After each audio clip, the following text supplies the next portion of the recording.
Hi అండి. ఈరోజైతే చేపల ఫ్రై ఎలా చేయాలో చూద్దాం రండి.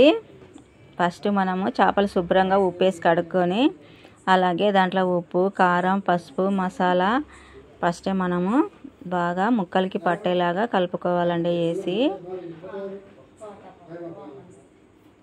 మనం ఎందుకంటే ముక్కలకి బాగా కలుపుకుంటే మనం కొంతసేపు అట్లనే పెట్టేసేయాలి. ముక్కలకి బాగా కలిసేలా కలుపుకొని, ముళ్ళులు ఉంటాయి జాగ్రత్తగా మనము కలపాలండి. అలాగే బాగా కలిపిన తర్వాత ఒక అర్ధగంట సేపు మనము చేపల పులుసుని పక్కకు పెట్టేద్దాము. అట్లనే కొంచెం నిమ్మకాయ కూడా పిండాలండి. నిమ్మకాయ రసం పిండితే మనకి చాలా బాగుంటుంది. అలాగే పెన్నం పెట్టేసి, ఇది బాండిలో కన్నా మనకి రొట్టె చేసే పెన్నం మీద చాలా బాగుంటుంది. ఒకసారి చూడండి. అంటే పొద్దున పులుసు చేసినానండి, ఇప్పుడైతే ఫ్రై చేస్తున్నాను. అందుకని పులుసు మీకు ఆల్రెడీ నేను షార్ట్ వీడియోలో పెట్టినాను, చూడండి.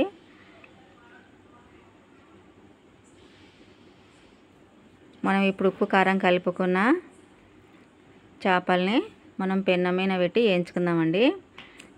స్లోలో పెట్టుకోవాలి మంట. మనం ఎక్కువ స్పీడ్గా పెట్టుకుంటే మాడిపోతాయి. అందుకని స్లోలో పెట్టి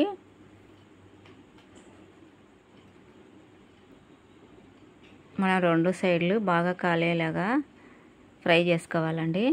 చాలా జాగ్రత్తగా చేయాలి, లేకపోతే అయినా మనకి చేపలు చాలా సున్నితంగా ఉంటాయి కదా, ఇరిగిపోతాయి. చాలా చిన్నగా తిప్పేసుకోవాలండి.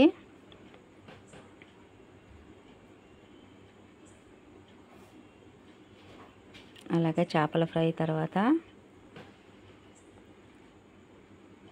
ఇలా ఫ్రై అయిన తర్వాత చేపల్ని మనం మెల్లగా ప్లేట్లోకి తీసుకోవాలండి.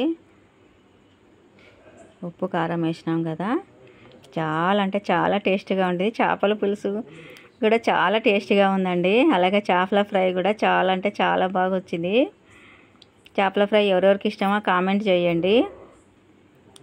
నాకైతే చేపల ఫ్రై చాలా చాలా ఇష్టం అండి. మనకి బాగా ఏగిపోయినాయండి. ఎక్కువసేపు మనం కలపడం వల్ల విరిగిపోతాయి. చూస్తుంటే మీకు కూడా తినాలనిపిస్తుంది కదా. ఎవరైనా ట్రై చేసుకొని చూడండి చేపల ఫ్రైని.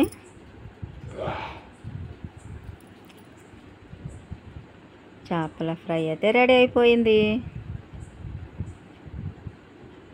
ఇప్పుడు కొంచెం దానిపైన కరివేపాకు వేసేసి మనం ప్లేట్లోకి తీసుకుందామండి.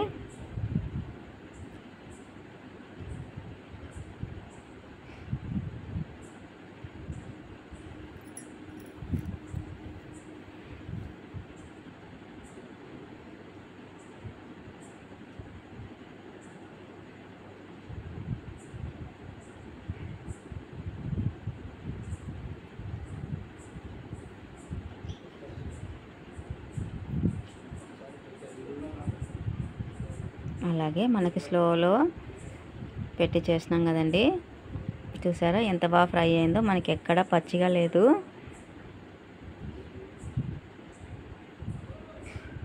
ఇప్పుడు మనం ప్లేట్లోకి తీసుకుందామండి. మా వీడియో నచ్చినట్లయితే లైక్ చేయండి, షేర్ చేయండి. బాయ్.